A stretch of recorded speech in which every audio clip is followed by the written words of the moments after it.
অনেকদিন আগে দুইজন বন্ধু ছিল, তাদের মধ্যে একজন ছিল অন্ধ আর একজন ছিল কালা। অন্ধ ভাই চলো ওই বাড়িতে গিয়ে মেয়েদের নাচ দেখি। আমি অন্ধ বলে ও আমার সাথে টিটকারি করতেছে, দেখো আমি তাকে কি করি। চলো কালা ভাই আমরা ওই বাড়িতে গিয়ে নাচ গান শুনি। তারা দুজনেই রওনা হয়ে গেল নাচ দেখার জন্য। কিছুক্ষণ পরে তারা ওই বাড়িতে গিয়ে পৌঁছলো। বেশ খানিকক্ষণ নাচ দেখার পর তারা দুজনেই সেখান থেকে বাড়ির দিকে আবার রওনা হয়ে গেল। তারপর বেশ খানিকক্ষণ যাওয়ার পর ওই কালা লোকটি অন্ধকে বলল, বন্ধু নাচটা কেমন দেখলি? আজকে তো গান শুনলাম, নাচটা বোধহয় কালকে হবে।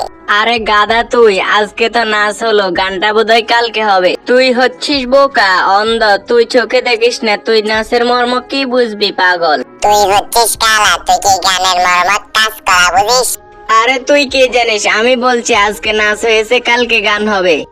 আরে তুই কসু জানিস, আমি বলছি আজকে গান হয়েছে কালকে নাচ হবে। কালাটা এমন মিথ্যাবাদী, সে যদি নিজের কথা শুনতে পারতো তাহলে বুঝতে পারতো সে কত বড় মিথ্যাবাদী। আর সেদিন থেকেই তাদের দুজনের বন্ধুত্ব ছুটে গেল।